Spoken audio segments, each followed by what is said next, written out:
Hello, and welcome to Appleton Engaged. I'm your host, Timber Smith, Special Assistant to the Mayor for Community, Culture, and Belonging.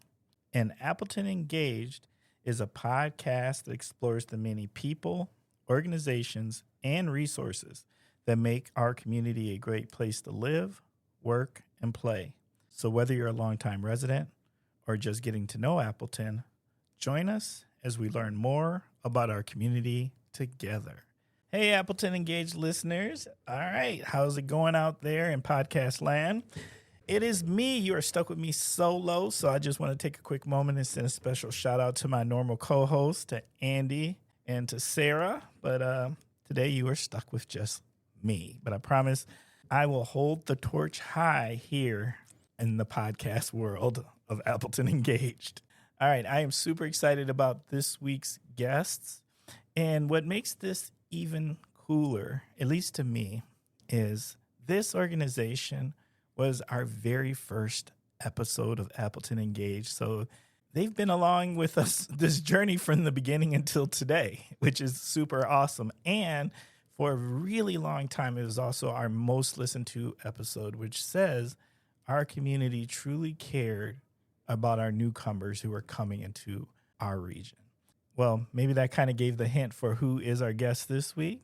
This week's guest is Nou Huse, Site Director of World Relief Wisconsin Fox Valley, and Gail Cornelius, Regional Director of World Relief Wisconsin. Hey, Nou. Hey, Gail. How's it going out there? It's going well. It's great. Thanks so much for having us. No, thank you for giving time to us today and the Appleton Engaged listeners. We're super excited to have you here with us today. But before we go any further, can you both please tell us a little something about yourself and your association with Appleton and the surrounding Fox Cities region? Yeah, I can start. This is Nou, and I grew up here. My family moved here in the early 90s, went to elementary school all the way through high school, graduated from East, left for some time, and then came back, met my husband, started a family, and my family's still here, so this is very much home. And I'm Gail Cornelius, born and raised here in Appleton North, 2001, shout out. So I also left for some period of time and have come back to the area and have been really excited to engage in this work as somebody who was born and raised here and saw what the community could be in Appleton and brought me back after years away. Well, we got a word for that around here, and that's called you both are boomerangs. That's so true. Appleton is full of boomerangs. Well, Nou, Gail, can you please tell us about your resource? Sure. So we're with World Relief Wisconsin. And for those of you that aren't familiar with our organization, we work actually across the state of Wisconsin now. So we have an office in Chippewa Valley in Eau Claire. And then our office here in the Fox Valley, which is centered in Appleton, and also we have an office in Oshkosh as well. We first started here as World Relief Fox Valley about over 10 years ago. And our purpose as an organization is to boldly engage the world's greatest crises in partnership with the church. And what that looks like is community development, developing resiliency, humanitarian and disaster response, refugee and immigration work, and advocacy and public policy. In our U.S. program, because we are an international organization, but in our U.S. programming, we focus a lot on refugee and immigration work, and that is reflected in our local work in Wisconsin as well. Right. So we're one of the refugee resettlement agencies that works in partnership with our state and federal government to welcome and support newcomers that are coming through the refugee resettlement program here in the areas where we work. One of the things that I really love about working with World Relief is that we get to see the here and there. So because World Relief is a global organization, that means many of the folks that we work with have encountered World Relief in maybe their refugee camp around the world. And then we also get to be the first folks that are here at the airport when they arrive. So what are some of the examples of these newcomers? Where did they come from? Like, I know for sure Some of the newcomers that have come that I'm aware of is like we have a very significant Congolese population in the region. Who else? Yeah. So the Congolese community is our biggest population that we serve here in the Fox Valley. We also have a community from Afghanistan, Syria, Sudan, Burma or Myanmar. But also, we way before our time, we know that the largest refugee community here is the Hmong community that has been a bedrock of this area. And so often what people might not understand about the refugee resettlement program is our work is to have that partnership with the government. So that means that the federal government is identifying and selecting the populations of folks that will be entering and resettling here in the U.S. And so while we enjoy building community around those specific populations that we've been working with, that can shift and change with the needs of the times and the current administration as well. So what do resettlement services look like? What is it that you assist our newcomers to do when they're coming? That's a great question. Or maybe it's even before. I'm going to assume that it's actually long before that part. Right. So for anybody that has moved to a new community, you know what it can take to pick up your lives and move. For many of us, that hasn't looked like leaving everything behind and moving to a community where you have no context. You might not have most of your belongings. You might not speak the language. And you may actually not even have really understood where you were going until you were on an airplane. So our job is to help folks that are arriving to really build that understanding and build that contextual knowledge, as well as providing the direct support and services that we do. So that can look like a lot of different things, and that really starts before we even have a family that would be arriving to us. Yeah, so once they have been approved by the federal program and the organizations that work overseas to coordinate these moves, that they can fly and they will be coming, we are notified of that. And our team then, we get ready for the airport pickup. We start looking for homes, housing, kind of coordinating their arrival. So once they come, we pick them up. They go into either a hotel or housing. We provide some core services. So that's connecting them with healthcare, education, getting those initial things that would help them get on their feet. It doesn't provide long-term sustainability, but it makes sure that the services they need are there. So health screenings, employment services. There's various numbers of services that we're required to provide. And we do that through a lot of different partnerships. So it's not obviously just World Relief. We could never do this on our own. About 40% of the families that come to Appleton or to the Fox Valley have school-aged children. So that also means working on navigating the education system. That means connecting with English language resources. So it's really starting from the ground up and ensuring that families have that path towards flourishing with our support. And I think one piece that is also very important is getting them connected to the greater community. So we do a lot of volunteer work. We train groups of volunteers that are committed to coming alongside and walking with these families, not just as volunteers and service providers, but very much we emphasize the neighboring and the mutual exchange of culture, relationship, that as much as we offer and can help them, they can also offer and help us as well. What don't we, as the Appleton Engaged listeners, understand about the newcomer experience? Which is, I'm going to assume, a lot.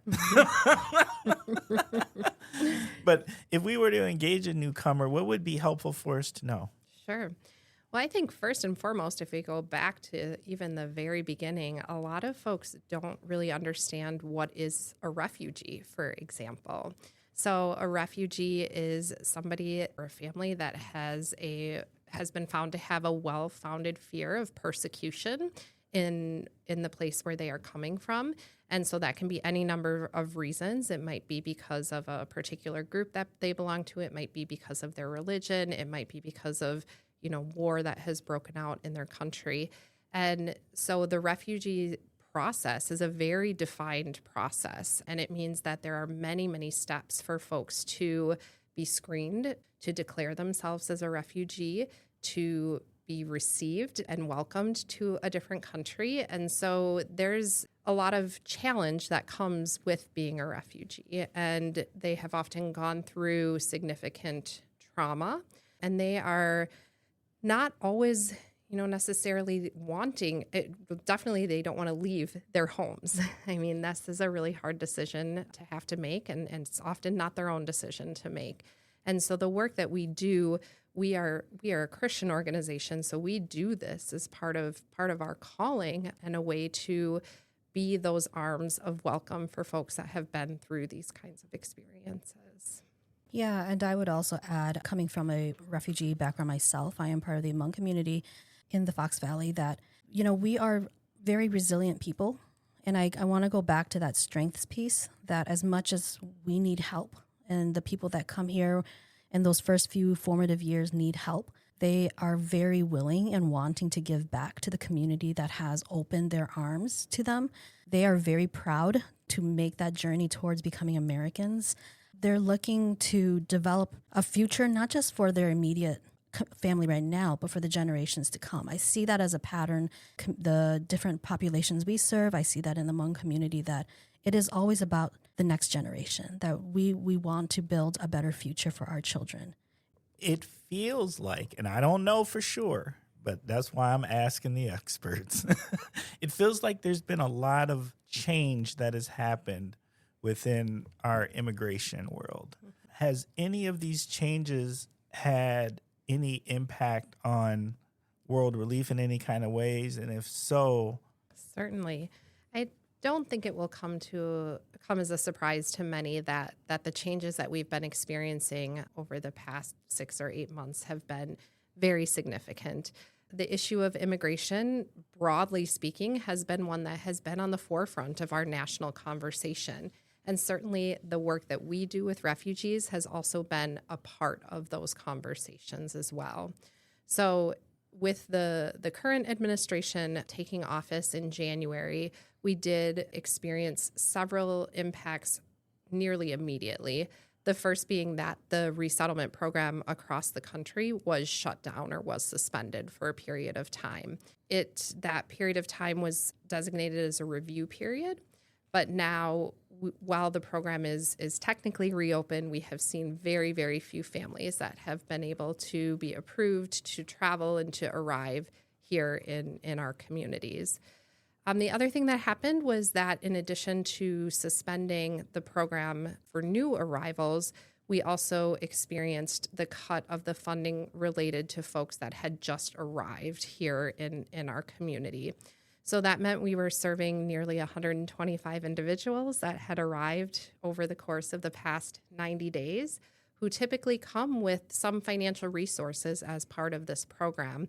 And those funds were immediately cut. And so as an organization, as a country, we had committed to these new families to say, we are here to help you rebuild your lives in the Fox Valley. But all of a sudden, we didn't have the funds to do that. That sounds like a true challenge. It was. I'm going to assume that solutions were found. They were. So we are so fortunate for the communities that we work in, particularly, in the Fox Valley, Appleton, Oshkosh. We saw volunteers, donors, churches, individuals, all different groups step up and be able to fill in some of the gaps in just the most amazing way. So it was such a difficult time for us as an organization, but there were so many light moments brought by seeing the beauty in folks that are saying, yes, we do want to welcome. We do want these families in our community. And so that looked like so many different people engaging with us that maybe hadn't before, or maybe they had been engaging with refugees or immigrants in other ways. But this was the moment where they were able to step in and really be a tangible solution for a nearly impossible problem. And I will speak a little bit to just some examples of what that looks like even for our local team. We had volunteers come to the office to drop off donuts, treats, getting emails from community partners and church leaders to say, we see you, you're not alone, because I think it does feel isolating sometimes, and especially in that moment, it was very difficult. We lost half of our staff. We were at about 50 in our work. Now we have 22 people that are very committed still to the work in the Fox Valley, 25 total across the region. And these are incredible people that, having to let them go was not an easy choice, but we lost very good people on our team because of this as well. And to see the way that volunteers and community members stepped in, not just financially, because it's so much more than that. It really is about being the welcoming face.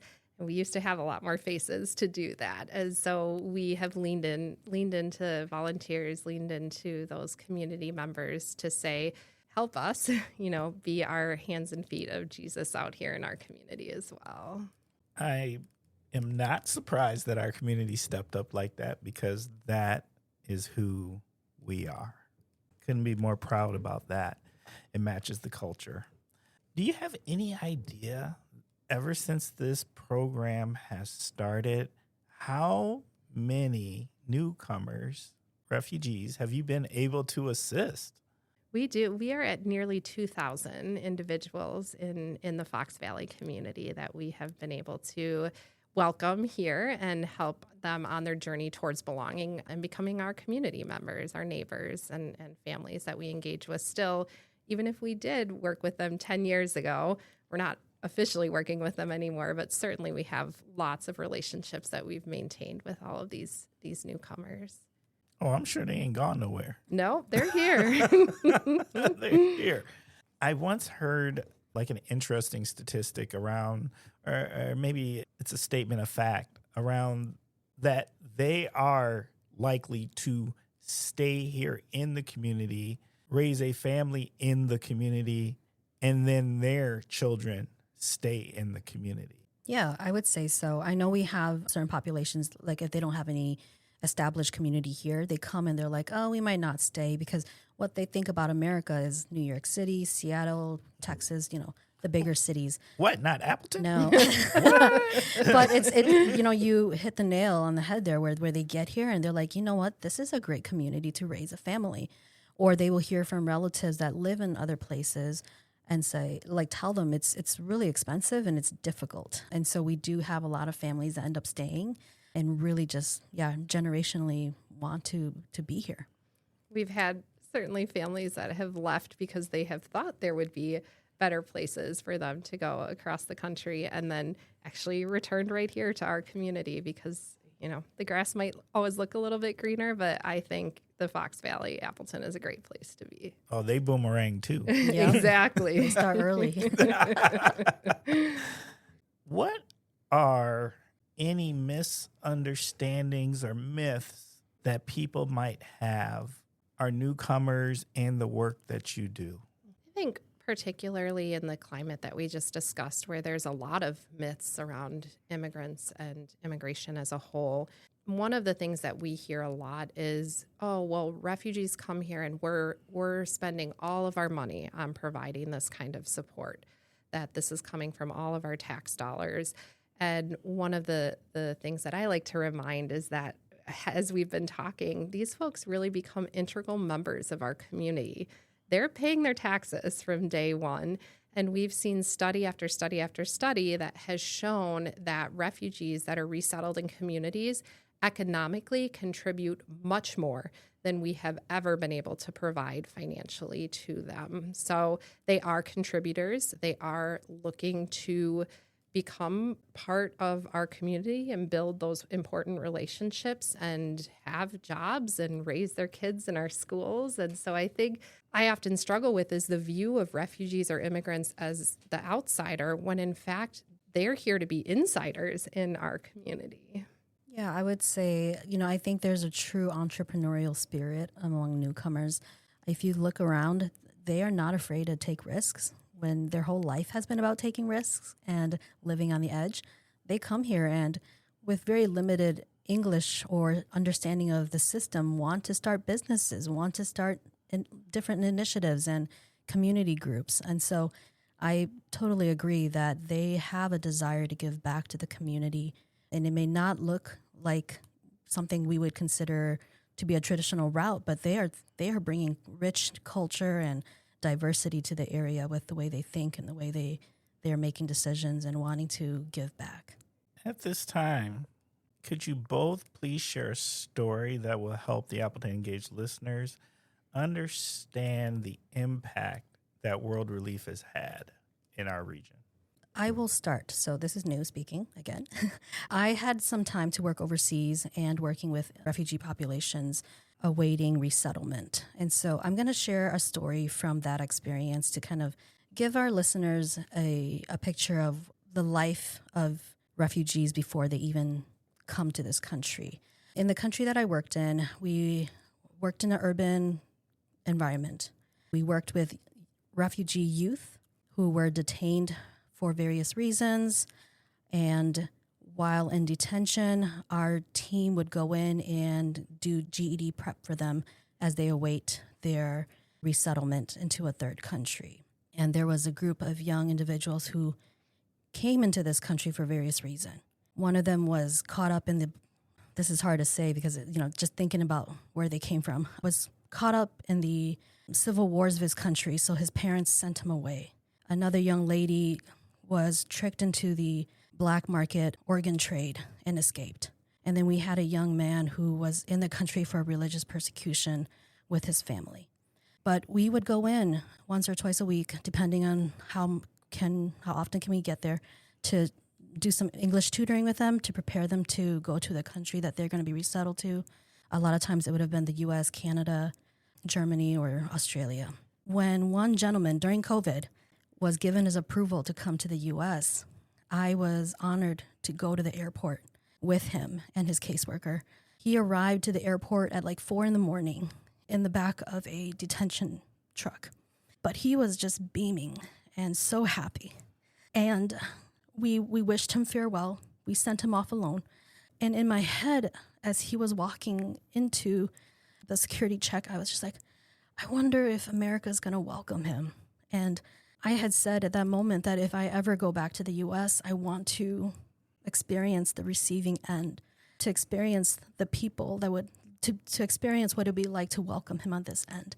And I think through the work of World Relief, I've been able to see that.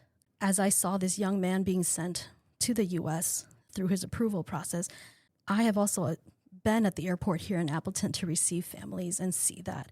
And I just consider myself so blessed, but also like these are the people and they deserve a home, they deserve safety. And I think that's why like this community is amazing and why World Relief is so important. And the dedication to welcome and to create belonging is so important. I always think about that young man when we talk about airport arrivals in the work that we do here. Thanks, Nou. That was really beautiful and such a good reminder of, the journey doesn't start here when refugees are getting off the plane and arriving in our community. They all come with these incredible stories and often really difficult situations. And so to be able to think about, that longer journey has been a really beautiful part of what we get to do. I think a lot of folks would be familiar with the Afghan community that is here in the Fox Valley, and I'd just like to speak a little bit more to that experience. As you may remember, as the U.S. was working through the conflict in Afghanistan, there was the fall of Kabul, and at that moment, the Taliban folks were fleeing risk from the Taliban, fleeing for their lives, literally. And I still remember viscerally the images of that airplane on the runway where there were families just running out to see if they could get on that airplane to come to the U.S. Evacuation to come here was one that maybe wasn't as well organized as our typical refugee channel would be. But the U.S. said, no, these are our allies. We as a country are stepping in to welcome and to support the Afghans that would be at risk if they stayed in their home country.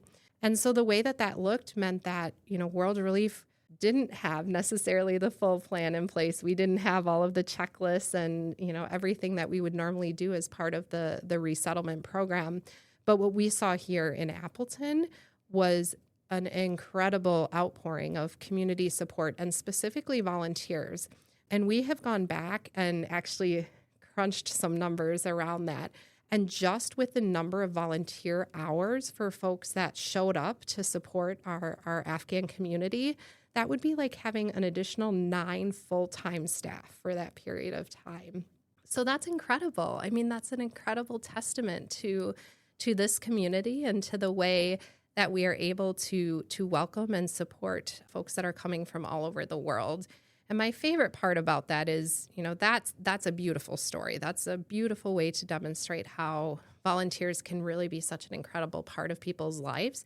But that was a while ago. And in some ways, that feels like almost a lifetime ago for some of us. But now we are still engaged with many of the volunteers, or what we call good neighbor teams, folks that wrapped around those Afghan families as they were arriving.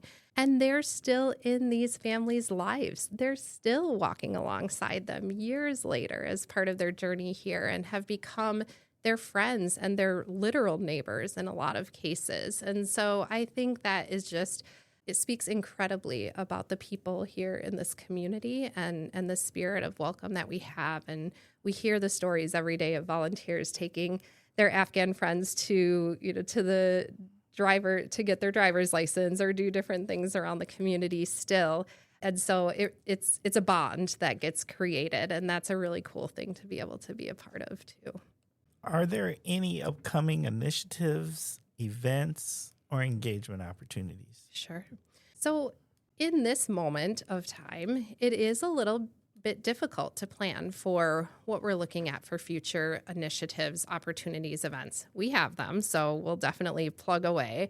But I did just want to talk a little bit about what the current environment looks like around resettlement. So I had mentioned earlier that the program is paused or had been paused for some period of time. For those of you that work in government or work with any sort of government folks, October 1st is the start of our fiscal year, which means we're turning the page and moving into the next year of decisions and budgets and policies that may be coming up. So that's where we're at right now, is that we are working with a very small number of folks that the U.S. government has welcomed into our communities. We're supporting them as they resettle here in the Fox Valley. But we're also looking in the weeks and months ahead to see what will that next page look like. Normally, we would have an idea at this time of the year, but this year we're not sure yet. And so as we prepare for what that work of welcome will look like, which is one part of our story, we are also leaning into what the work of belonging looks like. And so that means serving folks that have come 3 years ago to our community. Maybe they've been working in that first job that they got when they got here, but now they're coming back to us and saying, actually, I think we want to go back and get a license to do this particular work, or maybe I want to explore further education. And so our work changes to support that work of belonging and saying, how can you flourish and thrive in our community? And what would that look like for World Relief to be able to walk alongside you in that part of your journey as well?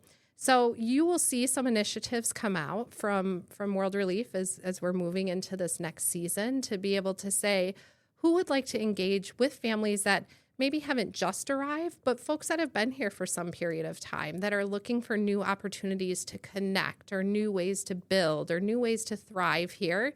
And who wants to be a part of that? We'll be happy to invite people into that as well. That's a shift, because if I remember correctly, the primary focus of World Relief was like the first 3 months of transition.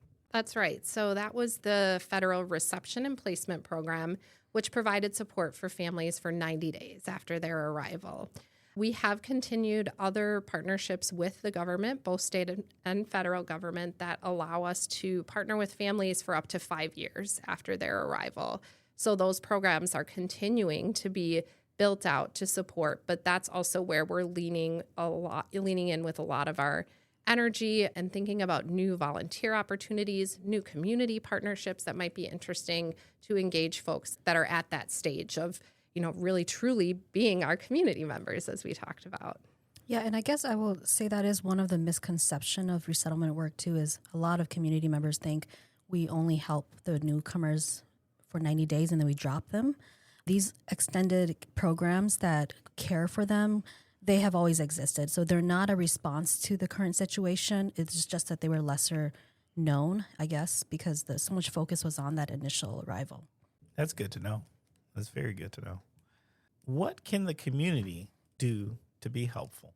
Yeah, so we always, again, have volunteer opportunities. There are task or skill-specific opportunities for anybody who wants to maybe engage in tutoring, share some career skills, or even do like some of the civil tutoring as families are working towards citizenship. There's those opportunities. We have friendship partners that are more around relationship, walking alongside and just being a friend. And then the Good Neighbor team that Gail mentioned before is a group, whether from a church or a community, that will be trained and committed to walk alongside to provide some of those initial services.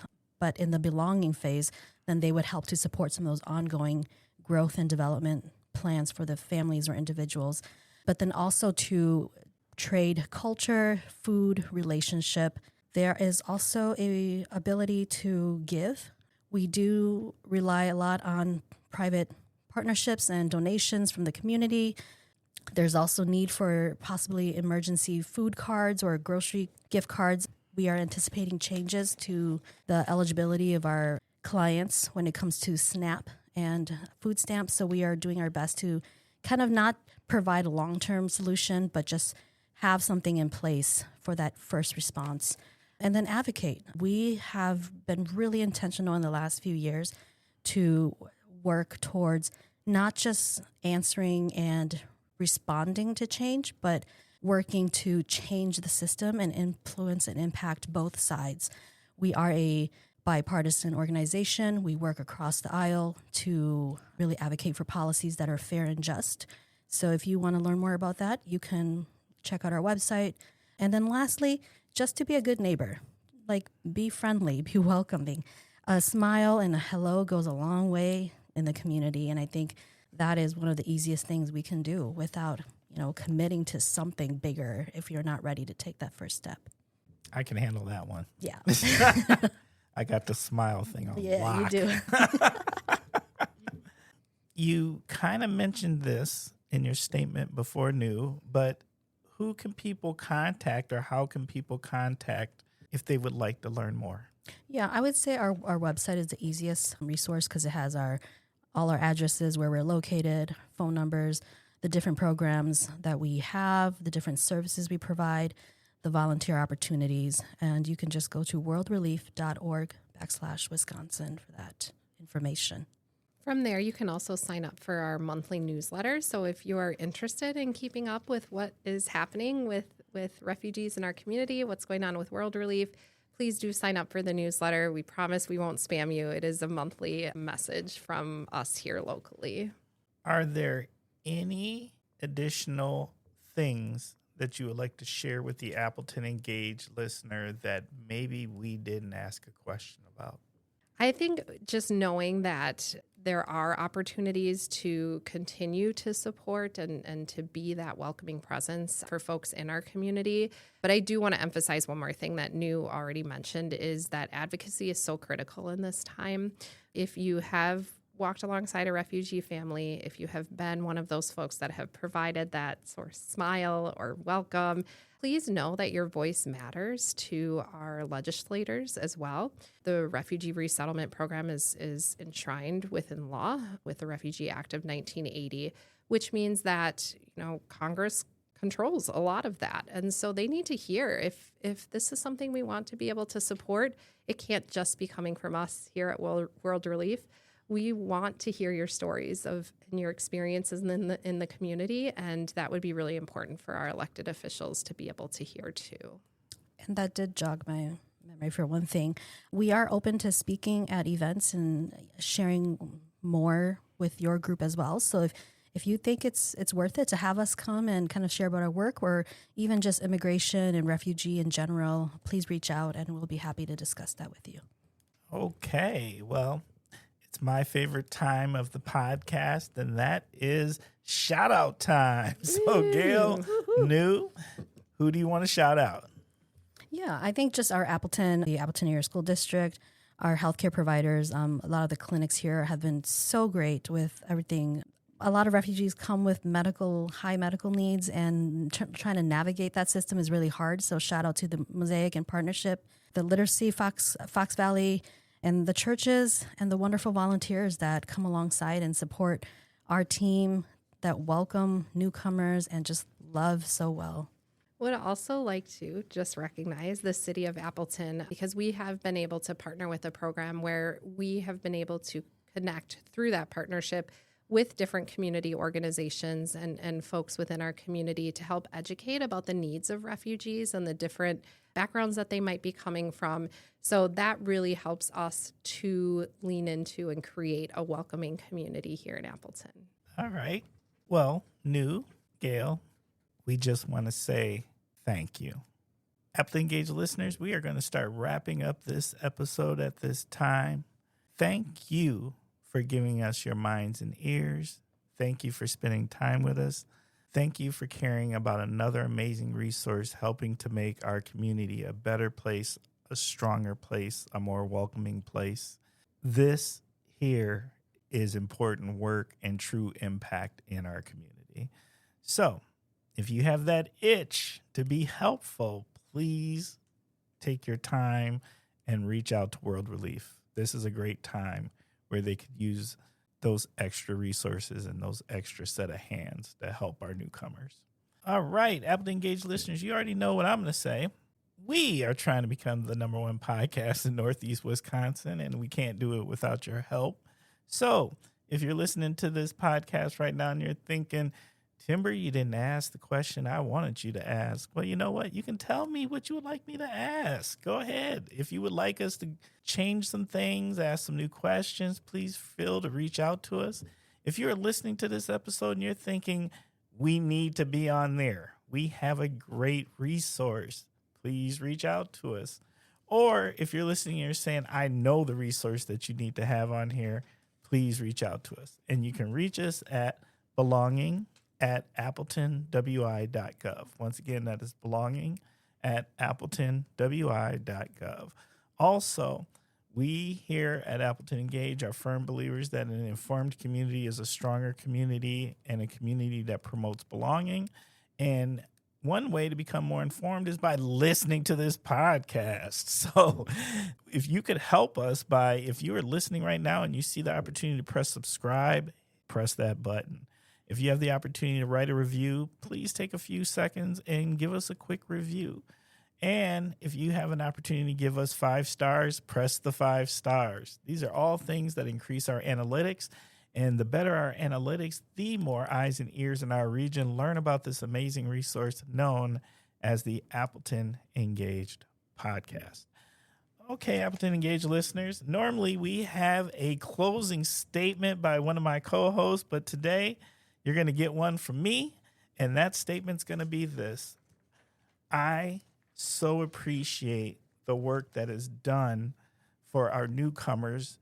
And not only that, I appreciate our newcomers in our community because they add such a rich tapestry of culture into our community, which just makes us better in all sorts of ways.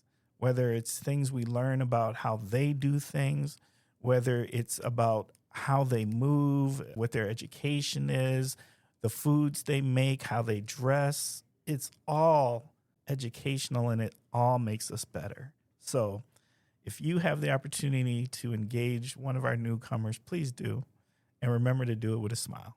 Until next time, stay thoughtful, stay curious, and stay engaged.